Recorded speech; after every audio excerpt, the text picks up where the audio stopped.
What's up? This is Mr. Wise from I Love New York too, and you're listening to my interview on BlackPressRadio.com. Holla.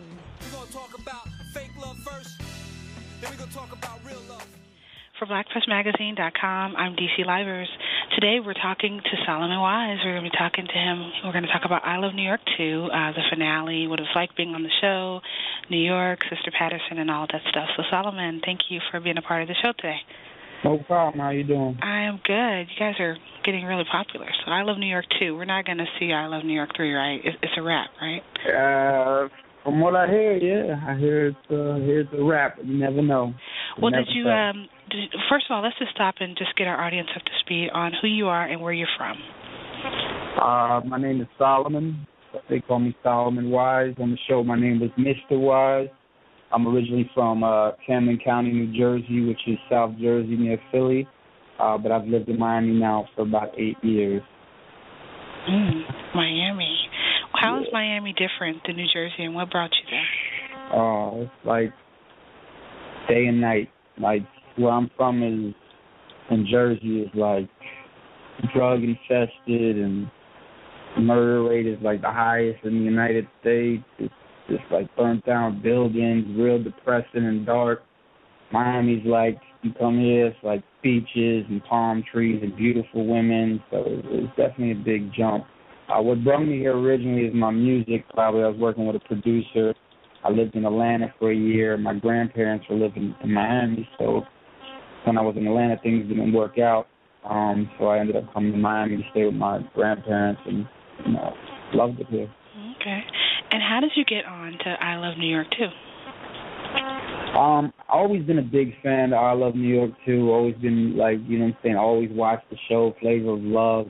They had something on TV where you could do auditions for I Love New York too. So everybody just kind of looked at me because they know I'm a fan of New York and the show. So they said you can, do auditions online and put up the video and get votes.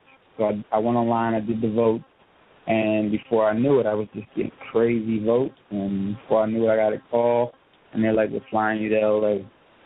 So it was pretty crazy. Was it first class? Was it economy? Nah, not the talk crowd, but they kind of cheap over there. They're not. Oh, man, they had you flying on the wing? Yeah, they pretty much just threw me in with the luggage. Wow. So what was your first experience like once you got there? It was crazy because, like when you first get there, they lock you up in the hotel, and then they bring you to the house, and, this big, mansion-like house, and you got this big statue in New York, and it's like, it was just crazy. It was like surreal, because I'd never experienced nothing like that in my life. I come from nothing, so you know what I'm saying? It was just, and then you got all these people walkie-talkies and cameras, and it was I definitely say it was crazy. Was it a good crazy? Yeah, it was surreal. You know what I mean? It was like snapping into it. It's like, it takes time to get used to, though, because you always, you wake up with a camera in your face, you go to sleep with a camera in your face, you got their rules that you got to abide by. You're pretty much on their clock. You eat when they tell you to eat. It's like a good prison almost. A prison in New York is the prize. So what was it like? What was it like being one of the guys on I Love New York too, though? Because we all watched Tango win her heart and then break her heart. Did you feel like she was over him? Yeah, I feel like she was. I don't know if she was over. I don't know if she still has feelings for Champ. But you watch the show and you might assume that. But I'm sure. Yeah, she's definitely over Tango. I don't think he was an issue at all in this season. So what was the toughest part for you? Did you feel instantly when you got there that you had a lot of competition, or did you kind of think you had it in the bag?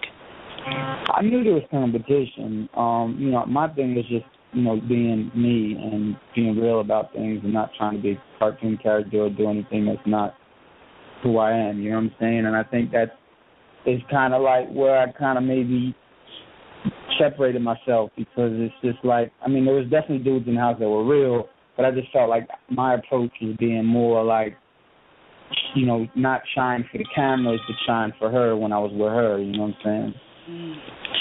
So what was New York like? On TV, she comes across as, flighty, obviously promiscuous, and drinking a lot. Did you see the same woman, or did you meet somebody different?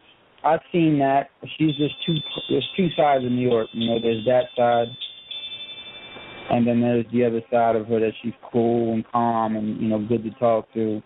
And then there's that crazy, you know, bitchy, like, I get what I want type attitude. So there's definitely two sides of her. So I've experienced both. Which one did you like the best? I like the cool, calm, chilling, talk to New York. Well, if you were looking for cool and calm, why did you go on the show?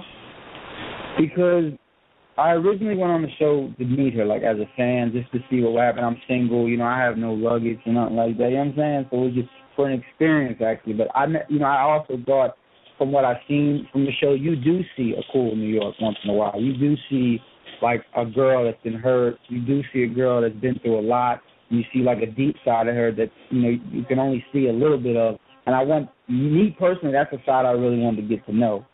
You know, it's like Tango said, you know what I'm saying, and not to steal his line and not to sound cliche, but he was like, there's a difference between New York and Tiffany. And when you watch, you know, season 1 and you watch Flavor Love, you can see that. There is a New York and there is a Tiffany.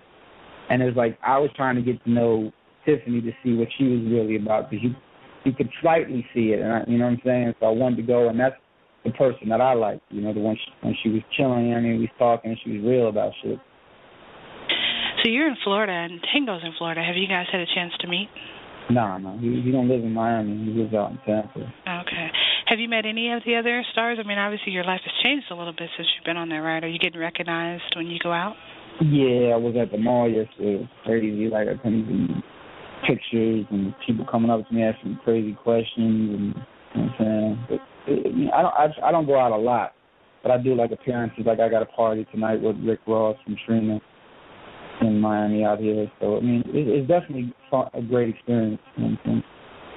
Okay, so if you were going out, and you know, obviously there's people asking for your autograph, but there's probably lots of girls there. What kind of girl is going to catch your eye? Are you looking for I Love New York again, or are you looking for something different?